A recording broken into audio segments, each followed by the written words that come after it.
السلام علیکم میم. جی وعلیکم السلام. میم میں یہ جاننا چاہ رہی تھی، ابھی آپ نے بتایا ہے کہ یہ افسانہ جو ہے وہ کسی کی آپ بیتی خود نوشت ہے، آٹو بایوگرافی ہے. میم میں ان کا نام نہیں سمجھ پائی.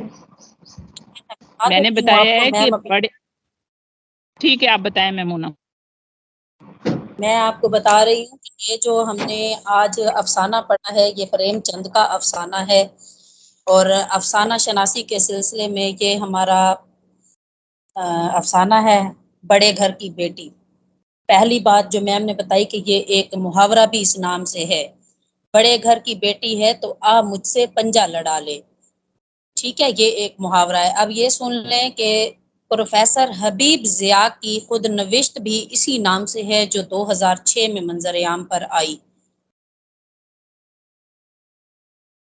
آپ کو سنائی دے رہی ہے میری آواز، جس بہن نے یہ بات پوچھی تھی؟ نہیں میمونہ، آپ کی آواز کٹ رہی ہے. دوبارہ بتا رہی ہوں، پروفیسر حبیب ضیاء کی خود نوشت 2006 میں منظر عام پر آئی.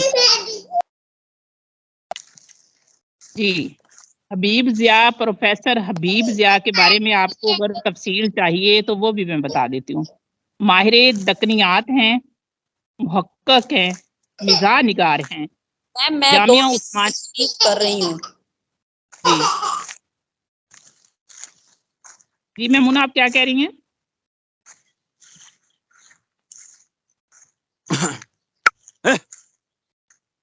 اور انہوں نے تحقیقی مقالہ لکھا تھا دکنی ادب کے فوائد. جی آج کی ناول کا باقاعدہ آغاز کرتے ہیں. میمونہ آپ ذرا مائک دیکھتی رہیے، اگر کسی کا آن ہو تو اسے آف کر دیجیے گا. جی یہ ان نون یوزر کے نام سے کیا کہنا چاہ رہی ہیں؟ آپ اپنا مائک آن کریں اور پھر ہم شروع کرتے ہیں آگے.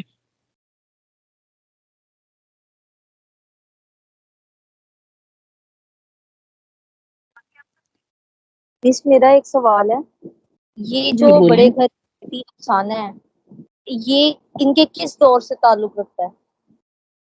آخری دور سے.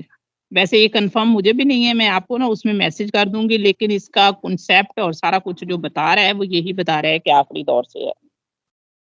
کہ یہ سماجی مسائل سے ہے، اور اس کا پلاٹ اور یہ اتنی خوبصورتی سے یہ یعنی وہ اس کی اسلوب ہے اس کا، تو لگتا یہی ہے کہ اسی دور سے ہے. جی آج کے لیکچر کا باقاعدہ آغاز کرتے ہیں.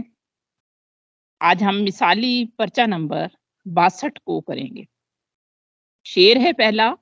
شام سے کچھ بجھا سا رہتا ہوں، دل ہوا ہے چراغ مفلس کا. یہ شعر ہے میر تقی میر کا. اگر اردو صحافت کی بات کریں تو اردو صحافت کی پہلی خاتون ایڈیٹر ہے محمدی بیگم.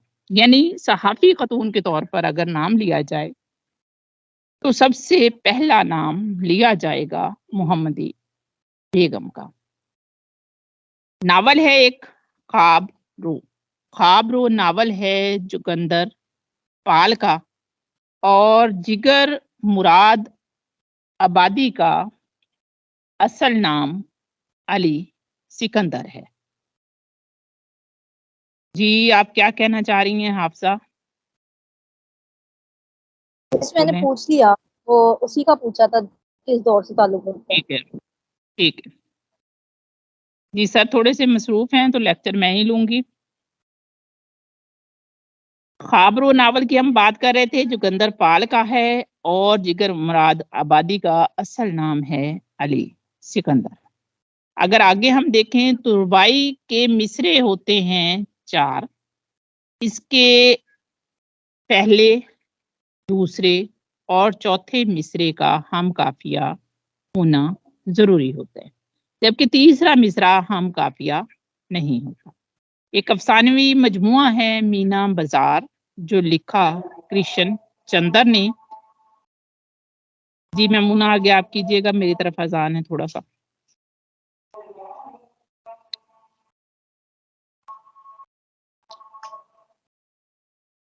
میمونہ موجود ہیں آپ؟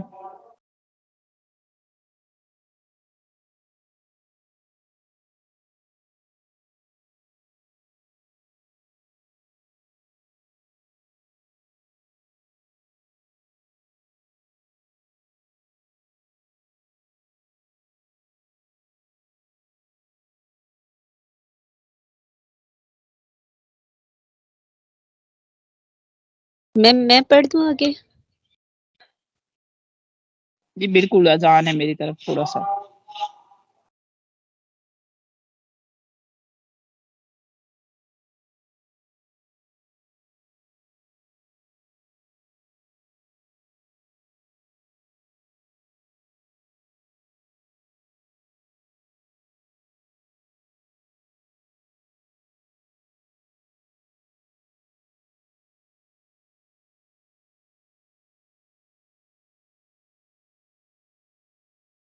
میں پڑھ دوں. جی. ادیب جس نے اقوام متحدہ میں پاکستان کی نمائندگی کی پطرس بخاری ہیں، پہلی دفعہ جنہوں نے پاکستان کی نمائندگی کی تھی. جدید تنقید کا نقطۂ آغاز مقدمہ شعر و شاعری کی کتاب کو کہا جاتا ہے کہ یہاں سے جدید تنقید کا آغاز ہوا تھا. مصور غم یہ لقب ہے علامہ راشد الحیری کا، اور ان کو یہ لقب ان کے ایک ناول شام زندگی پر دیا گیا تھا. ناصر قاسمی کا اصل نام ہے ناصر رضا علی. جی جزاک اللہ. ہم بات کر رہے تھے کہ مینا بازار افسانوی مجموعہ ہے کرشن چندر کا. اس کے بعد میری بہن نے بتا دیا ہے کہ پطرس بخاری نے اقوام متحدہ میں نمائندگی کی پاکستان کی. یہ واحد ادیب ہیں جنہوں نے پاکستان کی نمائندگی کی. ناصر کاظمی کا اگر اصل نام لکھیں تو ناصر رضا ہے. غزل کے معنی ہیں عورتوں سے باتیں کرنا. اب اس کا ایک اور معنی بھی لیا جاتا ہے کہ ہرن کے منہ سے جب اسے شکار کیا جاتا ہے جو درد ناک آواز نکلتی ہے اسے وعلیکم السلام. میم جی سلائیڈ شو نہیں ہو رہی، کائنڈلی سلائیڈ شو کر دے. بالکل شو ہو رہی ہے. کوئی ایک اور بچہ بھی بتائے کہ سلائیڈ شو ہو رہی ہے یا نہیں. جی میم جی میم ہو رہی ہے. اور آپ جس کی نہیں شو ہو رہی وہ لیفٹ کر رہی. نیٹ ورک پرابلم کی وجہ سے شاید نہیں ہو رہی میم جی. جس کی شو نہیں ہو رہی میری بات سنیں، وہ لیفٹ کر کے جوائن کریں. سلائیڈ شو ہو رہی ہے. میم میں نے 3 بار کیا اس طرح لیکن نہیں ہو پھر رہی. آپ کی طرف نیٹ ورک کا ایشو ہوگا. یہ کافی سارے لوگ بتا رہے ہیں. اچھا،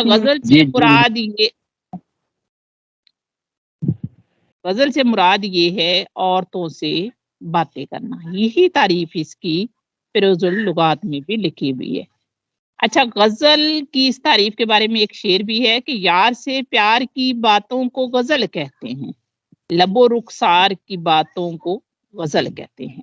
غزل کا ہر شعر مختلف مضمون رکھتا ہے، اور کیا کہتے ہیں غزل جو ہے اس کے کم از کم شعروں کی تعداد 5 سے 7 ہوتی ہے.